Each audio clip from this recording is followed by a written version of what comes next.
Good afternoon. I hope you enjoyed lunch. And welcome to today's panel session entitled Unpacking the Research, the Critical Role of ESOs and Educators in Shaping Tomorrow's Entrepreneurs. So, my name is Razan Abnov, and I am the Strategic Projects Associate with Anzisha.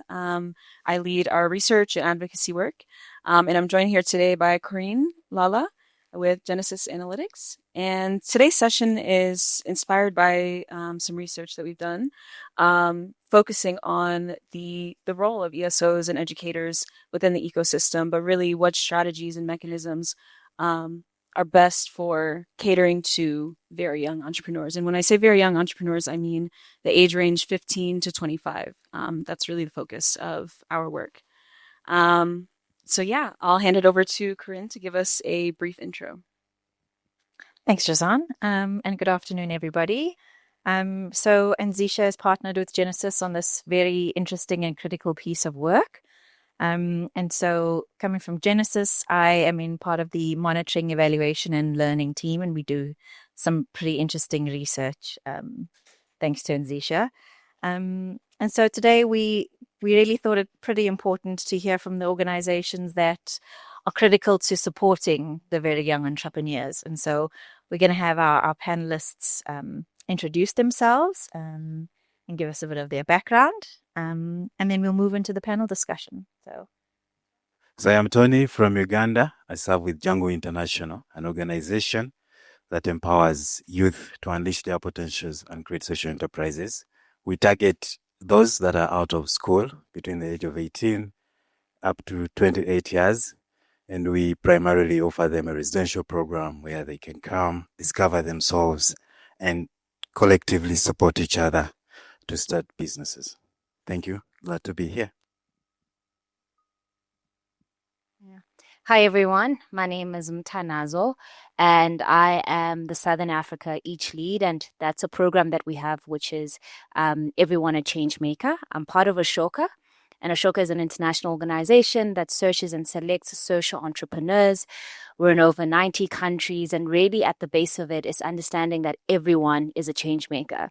So when we look at the problems within the society, how do we ensure that we create a community, a network of those like-minded people? So that's a bit of Ashoka and a bit about me.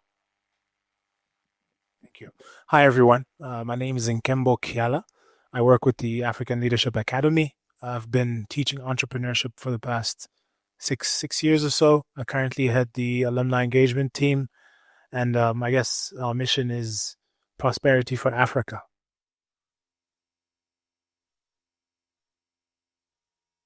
So why are we doing this research? Anzisha, we have a new vision with this new rebrand. So our vision now is to create an Africa where young entrepreneurs are recognized as the primary drivers of economic growth, with 1 million ventures, youth-led ventures, and 5 million jobs across the continent. But we can't do this alone. And we understand that Anzisha is not the ecosystem. We are part of a wider ecosystem that is going towards this vision. But Anzisha started this research effort actually a couple years ago with the VYE scenario, the very young entrepreneur scenario. And so this project is revisiting that scenario that really kind of sets the tone for that vision. What is the ideal scenario for young entrepreneurs? And it's an ecosystem that's willing and open to supporting them and actually doing the work to do that. And so the objective for this research project is to capture the youth entrepreneurship landscape and guide stakeholders in enabling our vision and accelerating the very young entrepreneur scenario. And so there's different phases for this research. The phase that we're at now is phase 1, which is focused on educators and ESOs. Our aim for the upcoming research will be on funders and investors of young entrepreneurs and really assessing de-risking youth entrepreneurship or investments in youth entrepreneurship. And then lastly, we'll take a more academic approach and assess the ecosystem. And so for this first phase, there's a variety of methods that Genesis undertook. And so, Corinne, maybe you can speak a little bit to the process or the research work that's been undertaken. Thank you. And so we started with a literature review just to get an understanding of the very young entrepreneurship landscape. So who are they? What are the defining characteristics? What are the challenges that they face in particular? Certain things like an age bias, which is potentially different to what you'd find with older entrepreneurs who have more life experience. And so we also wanted to hear from leading organizations. So we interviewed 8 sets of organizations between ESOs and educators to get an understanding of what is critical for them in terms of supporting these VYEs, particularly because of their defining characteristics. And so we ran a couple of key informant interviews, but it's also important to hear from the voice of the VYE themselves. And so we ran focus group discussions with VYEs from each of the organizations to get a sense of why they chose those organizations. What was the kind of support that they received? What are the things that they would prefer to have done differently by these support organizations? And so gathering a fuller picture of everybody in phase 1 and how they engage and what they feel strongly about in the same direction and what they feel differently about, so where the divergence is. And then we came together to do a stakeholder validation. So we presented to Anzisha and our panelists also what the findings, and just got a sense of whether there was some corroboration with what the findings were, but also a sense of co-creation of some of the recommendations, because it's not just about saying, hey, this is what we think you should do, but actually at an ecosystem level, it requires everybody's voices in the room to be heard and to pitch into what potential solutions could look like. So that was the process that we went through for this first phase.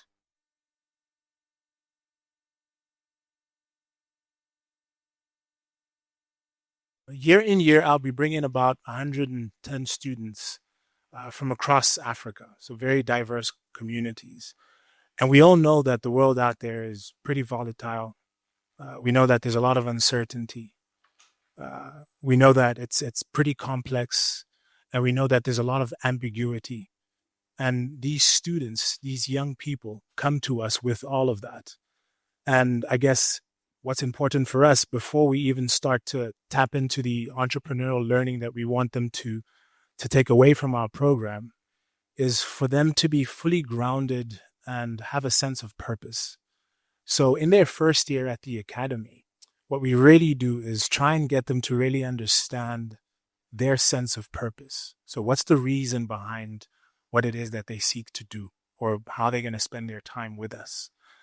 And with that, we accompany it with a design thinking model, which is called BUILD. BUILD stands for believe, understand, invent, listen, and deliver. So we ground them in a sense of purpose. We use the vehicle of design thinking to enable them to be agile thinkers and creative leaders. And with that, in their second year at the academy, we start really honing into entrepreneurial practice as it is. And that's where the student enterprise program in itself comes to fruition. So the student enterprise program is a year-long simulation where students deal in real money. They work with their co-peers or their co-workers, their peers in enterprises. An enterprise can range from between 3 to 4 people, 6 maximum. And in these enterprises, they're forced to really create and develop their sense of what it is that they want to do. And they derive these in what we call objectives and key results. And the culmination of that is put into a playbook. So each student enterprise would have a playbook, and that is their guide. That is their tool.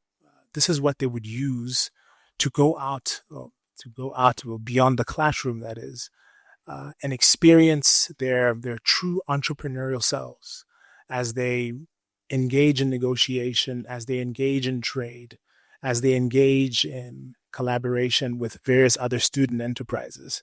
In the previous year, we had about 22 student enterprises from various different sectors per se, some in retail, some in agribusiness, some in community services that we have here on campus. But I think in essence, what the student enterprise program really does for our students is potentially threefold. One is we all know that you can't just speak of entrepreneurship without actually practicing it. So essentially, we're giving them a year-long lab where they can practice entrepreneurship and they can fail and fail fast, but they fail forward. I think, secondly, what the student enterprise program does for our very young entrepreneurs is it gives them a chance to collaborate. And we're talking about efficient collaboration and doing so effectively, right? So knowing exactly what the outcome is that they're seeking to achieve and who it is that they need to be in communication with and form some sort of mutually beneficial relationship with in order to achieve that outcome. And I think lastly, it's when you give them the opportunity to thrive, right? We are actually creating agile thinkers and agile minds, right? We're putting them in a position where they're dealing with tangible real life situations and they're having to make those really tough decisions. And those tough decisions aren't just dormant. They don't stay here. They're able to carry this with them beyond their time here at the academy. On the same notes of strategies for supporting young entrepreneurs, I think one key skill, of course, is entrepreneurial mindset, but another key skill is around storytelling and the ability to share and market your business. And my next question is to Inta around Ashoka's programming around storytelling. So here at Anzisha, we really emphasize that. We have a docu-series called The Journey, but also conduct many case studies around our fellows. You guys should subscribe to our YouTube channel. We need more subscriptions. But my question to you, Imta, around storytelling is, what do you believe makes storytelling such an effective skill for entrepreneurs, particularly under the age of 25? Yeah, thank you so much for that question. So I think just to start it back, Ashoka conducted a study, right? And as I said, we're in over 90 countries and there are over 4,000, Ashoka fellows. And when we conducted that study, we realized that majority of those fellows actually started their change-making journey when they were young, right? Which then shifted from just having a fellowship, right? To then saying, we need a fellowship and programs that speak to young people so that, because we realize that this actually starts when you're quite young, right? And so when it comes to storytelling and nurturing and coming up with those programs, if I could just ask the audience here, if someone would ask you, do you have a life story? How many of you would say yes? Most of us, right? And so when we're looking at entrepreneurship, sometimes for young people, it becomes this thing that's like very daunting and scary, right? And sometimes we've compartmentalized it and we've put in categories such as social entrepreneurship. And then for some young people, it becomes something that's not attainable, right? The program that we had, it was open from 16 to 25. And then we realized that at the later stage, it was actually 18 and above, right? And so part of storytelling is ensuring that we make this attainable. We make the identification of being a change maker, of being an entrepreneur, something that's attainable for them. And so at Ashoka, we believe that storytelling then becomes one of those tools that you use, because when you ask one of those young people, and when we had, the programs, we saw that when we took them through that session of what's your story? Leave the product for now. What's your story? They were able to have so much confidence because we're expecting young people to pitch in front of investors, to tell what their business is about. And that becomes really scary. And so when you just try to unpack it and say that this is personal, there's a story behind that product, we find that there's more confidence and that, it becomes something that has their face on it, right? So I think that's where we've kind of seen how instrumental storytelling is, especially in this space. My next question is around the Enterprise Development Center, because one distinguishing factor or one distinguishing element of this program is that you guys partner with stakeholders within the Nigerian entrepreneurial ecosystem. One key example is with the demo days, connecting the entrepreneurs with experts and with investors, where they pitch their ventures to a variety of stakeholders. So my question to you is, how has the center built relationships over time and maintained relationships within the ecosystem? Because we all know that's a good thing to do, but how exactly do you go about doing that and, staying within the ecosystem? All right, thank you so much for that question. So one thing about the university was actually built on the pillar of partnerships and ensuring a very vibrant ecosystem. So that's the university. So as the Finishing Center of the university, we've actually been very deliberate and intentional about building relationship within the ecosystem. And we've done that through consistent engagement, mutual value exchange, and then long-term thinking, specifically around the long-term thinking. So from the very beginning, we positioned ourselves not just as a training center, but as a connector, as a connected platform.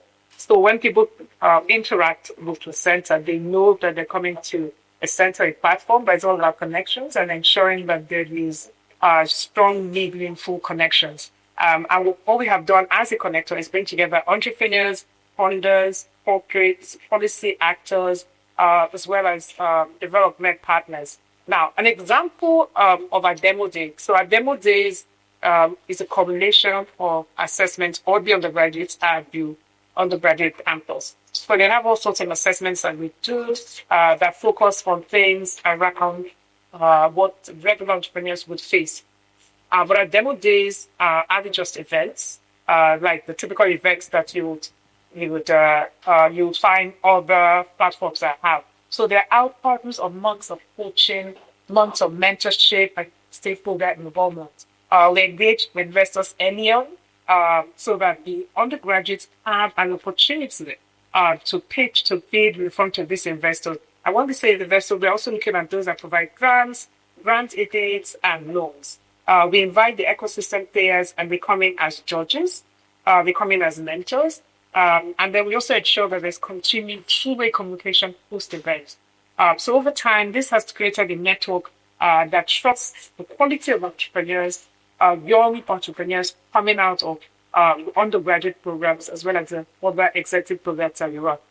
Beyond that, we also invest in ecosystem relationships outside of our programs and the sit on policy table. Myself, I sit on the National Steering Committee in my country that certifies small business consultants, so BDSP. So coming to the BDSP recognized by the government, you must go through a long training, have three various exams, and then have to face a National Steering Committee. Now, there are only two institutions in Nigeria that can offer that training and your pathway to be a BDSP. And UDC is one of them, and the second one is the institution autonomous catered to the northern part of the country. Now, beyond that, you will have to interact with us. So that's just one leg that we have regarding policy, but we are embedded at different policy levels that have anything to do with entrepreneurship, not just in Nigeria, but even in sub-Saharan Africa. We contribute to reports that are coming out. This is one example. We co-create with different folks and different incubators, whether it's agri days, whether it's Caltech, whether it's fashion tech. And we understand that at the end of the day, entrepreneurship cannot and does not happen in a silo. And because of that, we take a role within the ecosystem as an ecosystem catalyst. Thank you. Thank you, Dr. Neka. And just keeping on the idea of partnerships or the theme of partnerships, because we know there's a lot of information in the system about entrepreneurship and the challenges and the ways forward, but I think it's actually through partnerships that things are done and pathways are made forward. And so I want to turn to Tony, the co-founder of Jangu, and ask you, so one of the unique things about your program design is that you collaborate with TVETs. So there's a marrying of not just the cultivation of entrepreneurial mindset, but also skills development alongside that. And I want to understand what has been the impact of these collaborations on the program outcomes. Most of the programs that have been supporting young people, especially in the rural areas, they have been offering skills, for example, tailoring or bakery, or they learn how to do products.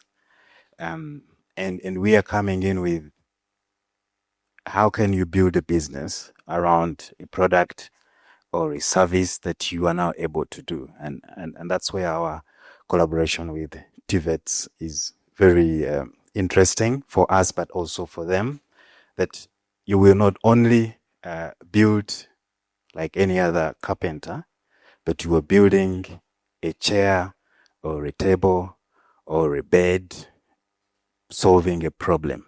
You are responding to a need in the marketplace. And this has really birthed creativity and innovation that you are able to find a chair built made out of, for example, old wood, using plastic waste, and you are able to come up with bags that you are able to bring at the marketplace with the tailoring skills that you learned in the vocational school. So that's what has been helpful for us with the collaborations. And our entrepreneurs, they go to build skills and learn from TVETs, and we also go to TVETs to train entrepreneurship, but also bring in young people. You know, peer-to-peer learning is very essential for us. We bring in young people who can share with other young people and together learn and build. Thank you for that. I feel like that was such a good way to wrap up kind of the key themes that we've been touching on today. I just want to thank you all and thank our panelists. Could we please give a round of applause to our panelists in person and online?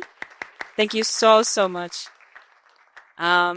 This research couldn't have been conducted without your support, participating in the key informant interviews and sharing your entrepreneurs to participate in the focus group discussions. We're really excited to have you and your organization be represented within this work. So thank you. With that, to the audience, if this research is interesting to you, if you spark some curiosity and you'd like to read it, if you'd like to engage within the research, so similar to how the organizations here today have engaged with our research, please scan this QR code to express your interest and so that we can reach out to you directly. I think we'd love to make the connections for this to continue.